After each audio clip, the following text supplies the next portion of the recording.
India's #1 AI empowered institution, JKKN. Admissions open for engineering, pharmacy, allied health sciences, arts, nursing and dental. JKKN Institution, Kumarapalayam. அதாவது கோயிலுக்கு போக வேண்டாம், சினிமாவுக்கு போகணும்னு சொல்கிறது யாராக இருந்தாலும் அவர்களை முதலில் செருப்பாலே அடிக்கணும். அதாவது கல் தோன்றி மண் தோன்றி காலத்தை முன் தோன்றிய மூத்த மொழி தமிழ் மொழி. நம்ம எல்லாருமே இறைவனை வழிபாடு தொன்று தொட்டு இறைவனை வழிபாட்டு இருக்கக்கூடிய சமூகம். நமக்கு ஒரு மன நிம்மதிக்காக நம்மளுடைய முன்னோர்கள் 1000 வருஷம் 2000 வருஷம் 5000 வருஷம் 10000 வருஷத்துக்கு முன்னாடி மிகப்பெரிய கோயில்கள்லாம் கட்டி வச்சுட்டு இருக்காங்க. இந்த நாடகம் என்பது, கலைத்துறை என்பது ஒரு பொழுதுபோக்குக்காக உருவாக்கக்கூடிய ஒரு விஷயம். இவங்க இவங்களுடைய சுயநலத்திற்காக இவர்கள் சம்பாதிக்க வேண்டும் என்பதற்காக மிஸ்கினாக இருக்கட்டும், இதுக்கு முன்னாடி நடிகை ஜோதிகா போன்றவர்கள் தஞ்சாவூர் கோயிலுக்கு செலவு பண்ணுறதுக்கு பதிலாக ஏதோ மருத்துவமனை கட்டணும்லாம் சொன்னாங்க. இந்த மாதிரி இவர்களுடைய சுயநலத்துக்காகவும் சுய அரிப்புக்காகவும் இந்த மாதிரி தேவையில்லாத விஷயங்களை பேசி வருகிறார்கள்.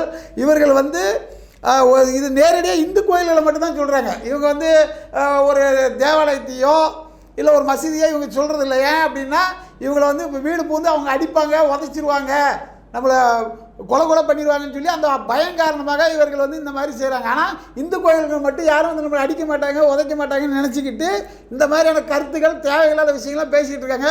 மிஸ்கின் போன்றவர்கள் இந்த கோயிலுக்கு போகிற விஷயங்கள் சம்மந்தமாக எப்படி யார் பேசுனாலும் அது தப்பு தான். உண்மையாலுமே மிஸ்கின் பகிரங்கமாக மன்னிப்பு கேட்க வேண்டும். அப்படி இல்லைன்னா அவர் நிச்சயம் பொதுமக்களால் இறை தொண்டர்களால் எங்கேயாவது வசமாக அடி வாங்குவாருங்கிறத சொல்லிக்கிறேன். சார், நீங்கள் சொல்லும்போது சினிமா துறை நாடகம் அப்படிங்கிறது ஒரு பொழுதுபோக்காக உருவானது அப்படிங்கிற மாதிரி நீங்கள் சொல்றீங்க. ஆனால் அதே நேரத்தில் பார்த்தீங்க அப்படின்னா இந்த சினிமா வரது முன்னாடி இந்த நாடகத்துறை மூலியமா தான் அந்த சுதந்திரத்துக்காக போராடினவங்க எல்லாமே இந்த நாடகத்துறை மூலியமா பெரும் பங்காற்றிருக்காங்க. அதுக்கும் ஒரு பெரும் பங்கு இருக்கு. அது மூலியமா சமுதாயத்தில் பெரும் ஒரு விழிப்பு அடைஞ்சிருக்காங்க. அது சுதந்திரம் அடைஞ்சதுக்கு அது ஒரு காரணம்னே சொல்லாமே.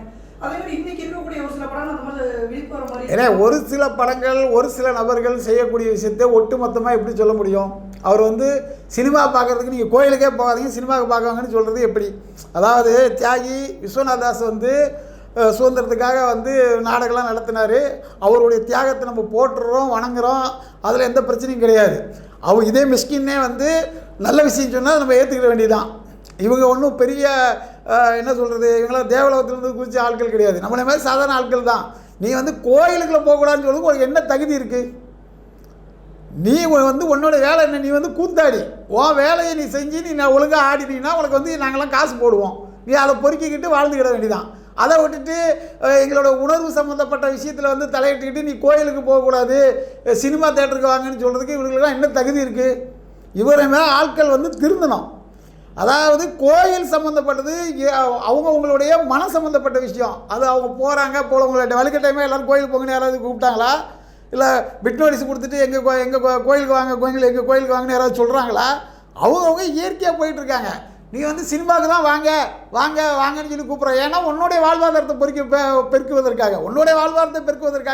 நீ தமிழ் உலகத்தில் கிட்டத்தட்ட 100 கோடி மக்கள் தொகைக்கு மேலே இருக்கக்கூடிய கோயில்களுக்கு செல்லக்கூடாதுன்னு சொல்கிறதுக்கு உனக்கு என்ன தகுதி இருக்குது? அதனால் நீ இந்த மாதிரியான வேலைகள்லாம் வச்சுக்கிடக்கூடாது. நீங்கள் சொன்ன மாதிரி நாடகங்களாக இருக்கட்டும், திரைப்படங்களாக இருக்கட்டும், ஒரு சில விஷயங்கள் நல்ல விஷயங்கள் இருக்கும், அது பிரச்சனை கிடையாது. இப்போ சினிமா துறையில் எத்தனையோ நடிகர்கள், எத்தனையோ இயக்குநர்கள் எல்லாம் இருக்காங்க. எல்லாருமே நாங்கள் குறை சொல்கிறோம். இந்த மாதிரி தவறாக பேசக்கூடிய ஆளை தான் உதைக்கணும்னு சொல்கிறோம். ஓகே சார், அதே நேரத்தில் சினிமா படங்கள் குறிப்பாக சொல்லணும்னா தமிழ் சினிமாவில் நிறைய ஜாதிய படங்கள் வருது அப்படிங்கிற மாதிரி நிறைய குற்றச்சாட்டுகள்லாம் வருது சார். இதை நீங்கள் எப்படி சார் பார்க்குறீங்க? இல்லை, அதை ஜாதிய பாடல்கள் வருதுன்னா ஒரு சில அந்த படத்துடைய கதைக்கு ஏற்ப அவங்க ஜாதிகளை தூக்கி பிடிப்பதும் ஒரு சில ஜாதிகளை குறைத்து எழுதுவதும் தொடர்ந்து நடந்துகிட்டு தான் இருக்குது. அதை தவிர்க்கணுங்கிறது தான் ஒட்டுமொத்த தமிழ் மக்களுடைய கோரிக்கை. ஒரு தலைவர் உயர்ந்தவர், ஒரு ஜாதி உயர்ந்த ஜாதி, ஒரு ஜாதி தாழ்ந்த ஜாதி அப்படிலாம் கிடையாது. எல்லாரும் உடம்புலையும் கிழிச்சா ரத்தம் தான் வரப்போகுது. எல்லாருமே ஜாதி மதம் இனத்துக்கு அப்புறப்பட்டு எல்லாருமே மனிதர்கள். முதல்ல எல்லாருக்குமே ஒரு ஜாதி உண்டு, ஒரு மதம் உண்டு, ஒரு இனம் உண்டு, அதெல்லாம் வேறு விஷயம். ஆனால் நீங்கள் மனித சமூகமாக பார்க்கும்போது எல்லாரையும் ஒற்றுமையாக தான் பார்க்கணும். சாதி போன்ற கருத்துக்களை சினிமா துறையினர்கள் தவிர்க்கிறது நல்லது. நாங்களே பல படங்களுக்கு எதிராக நிறைய பிரச்சனைகள்லாம் பண்ணியிருக்கிறோம். நிறைய சென்சாரில் கட் பண்ணலாம் இருக்கோம். கும்பன் படமாக இருக்கட்டும், நிறைய படங்களுக்கு நாங்கள் பண்ணியிருக்கோம். சாதி ரீதியான கருத்துக்களை தூக்கி பிடிக்கிறது அவங்க பாதிக்கப்பட்டதை சொல்றதுக்கு ஒரு மீடியாவை படத்தை யூஸ் பண்ணிக்கிறாங்க சார். பாதிக்கப்பட்டது அப்படின்னா அப்புறம் பாதிக்கப்பட்டவருக்கு இப்போ ஒரு படம் வருது, ஒருத்தரை பாதிக்கப்பட்டதாக காட்டுறீங்க, அப்போ ஒரு சாதி வந்து பாதிக்கப்பட வச்சதாக காட்டுறீங்க. இது வந்து தேவையில்லாமல் சாதி ரீதியான மோதல்களை உருவாக்கி அமைதிப்போக்கான தமிழகத்தில் குழப்பம் தானே ஏற்படும். அதை எதுக்கு சொல்லியிருக்கீங்க?